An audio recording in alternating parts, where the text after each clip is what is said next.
Well, let's continue with the program. Joining us now live from the United States is Dr. Mark Tomass. He's an adjunct professor at Harvard University. Professor Tomass, thank you very much for joining us on this episode of The Brief. Let me take it from where we ended the discussion with Mr. Emmanuel Navon. My question to him was, how can Israel call it a mistake when it kills Palestinian children? I would like your comments on that.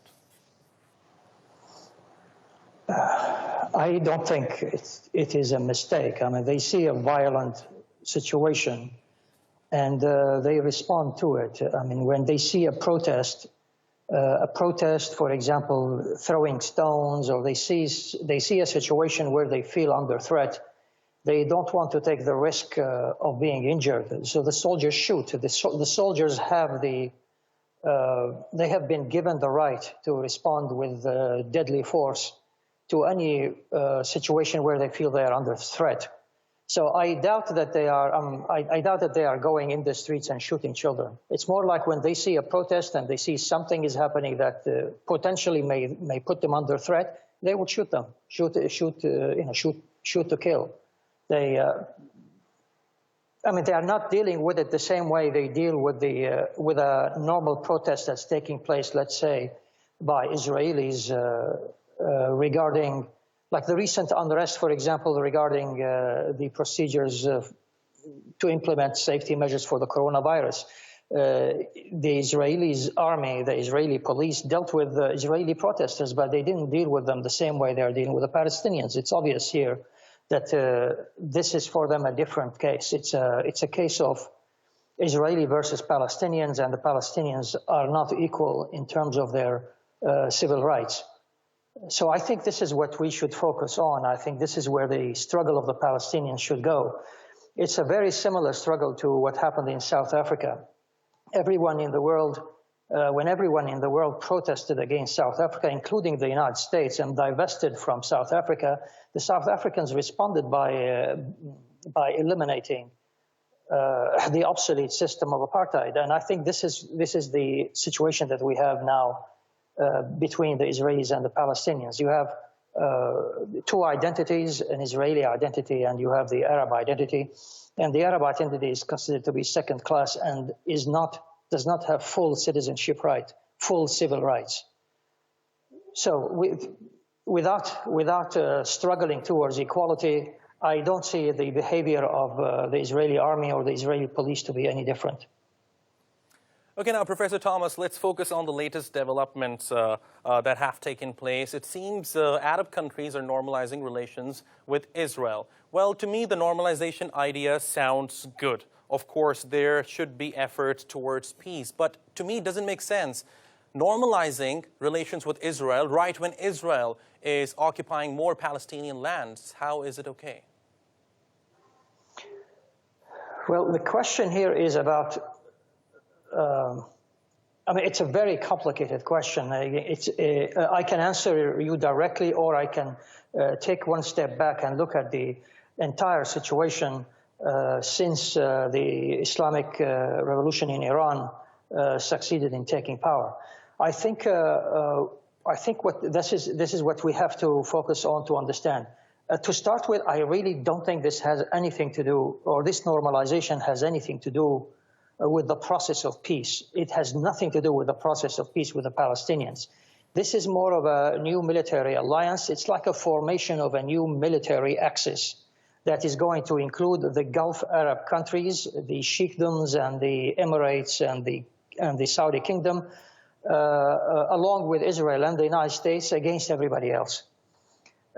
So if you, from the perspective of the Emiratis, I had a long time ago, I had conversations with Emiratis. They didn't seem to care much about Palestine, to be honest with you. They didn't have the, let's say, the bond between the fact that they are Arabs. They didn't have a bond with the Palestinians as being fellow Arabs. They didn't even seem to have a bond being fellow Muslims either. So they look at themselves as tribes. One tribe is on top of the rest of the tribes, and it has an emir. And they are looking at the conflict as not their conflict. Like, this is not our problem.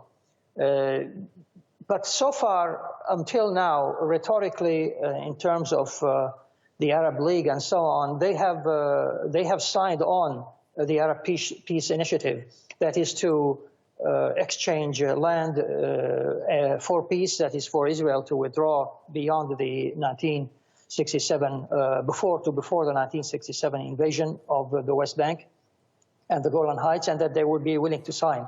But you see, now that has been forgotten because the Emiratis don't see any benefit from antagonizing Israel. To the contrary. And here's the key, what I want to bring in. I want to bring in the revolution, the Islamic revolution in Iran. Because prior to that, you had Iran, you had Turkey, and you had Israel. The three of them had an alliance. But this 1971, that was an earthquake. There was a 180-degree shift from Iran towards Israel. They withdrew their recognition, and they put their power totally on the side of the Palestinians. Now, in Turkey, that is also taking place, but not as openly as it was taking place with Iran. Turkey has shifted its policy, at least, let's say, rhetorically, maybe not diplomatically, nothing practically, but rhetorically, and in terms of its sympathies, it has changed its stance. Now it is going from being pro-Israeli to being anti-Israeli. So this is what the Israelis are insecure about. And so what they want to do is they want to create an axis to counter the new axis, to re-establish a military alliance that will be able to challenge both Iran and Turkey, potentially challenge Turkey, because up to now that's not clear where Turkey is going, but at least it is giving signs that it is going towards the Palestinians. And this is where, again, this is where the Syrian conflict stands. This is where it comes into the question.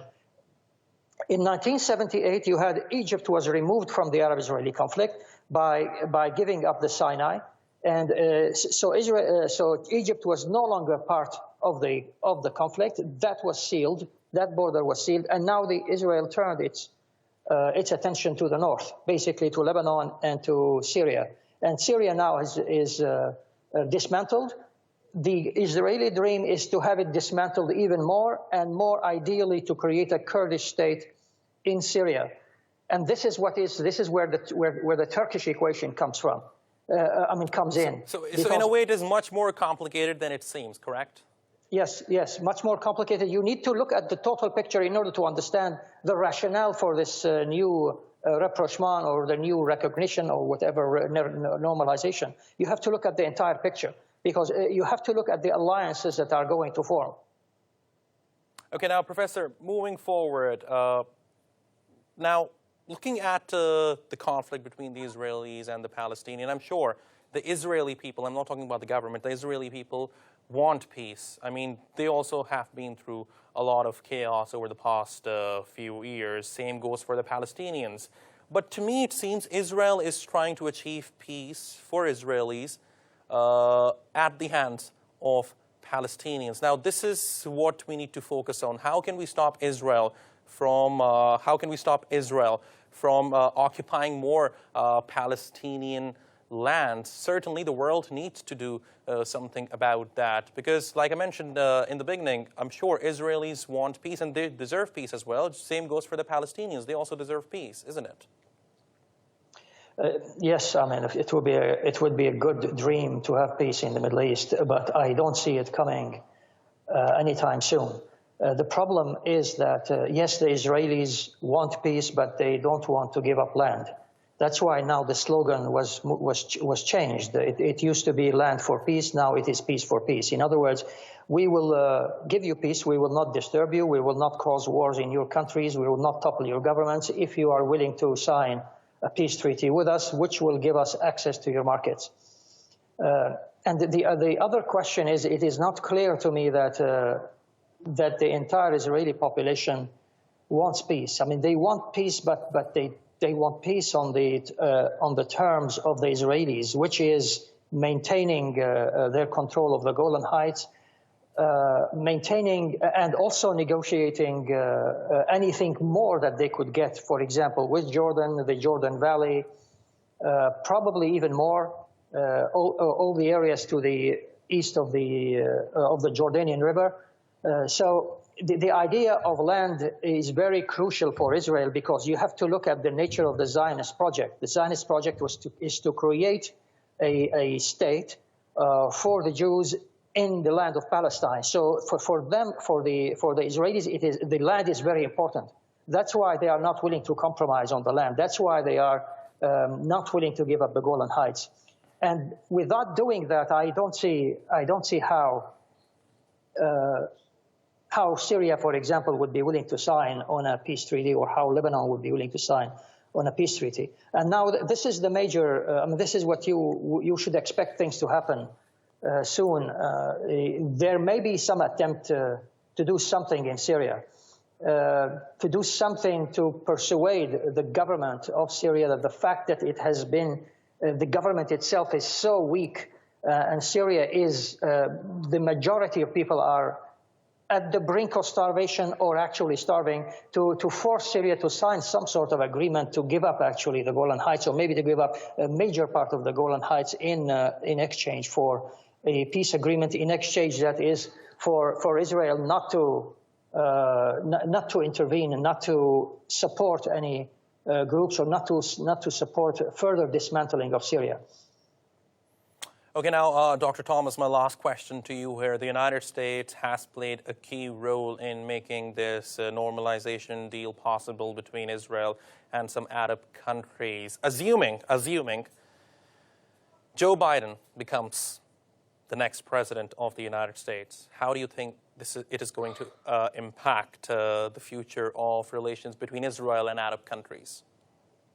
Yes, I think it's going to be much worse, because, look, we know that Donald Trump has been very generous with other people's lands, and he was willingly gave them to Israel, at least acknowledged the Israeli control of Jerusalem and the Golan Heights, and he most likely would be willing also to give up, to say that, yeah, go ahead and annex the West Bank. So, but at the same time, Donald Trump is aware that he doesn't want to drag the United States in a war on behalf of Israel.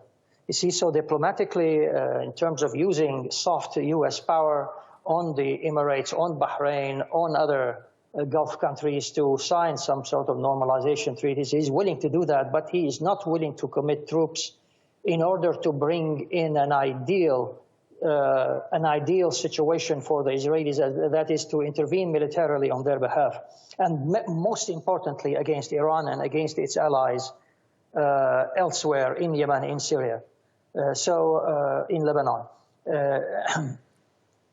So I think what I heard from Joe Biden and his, let's say, the political team that he has, is that he is disappointed that the U.S. troops in Syria have not been used as leverage in order to bring in a settlement in Syria that is pro-U.S. And when you say pro-U.S., actually what is meant is pro-Israel, because the U.S. has no stake in Syria.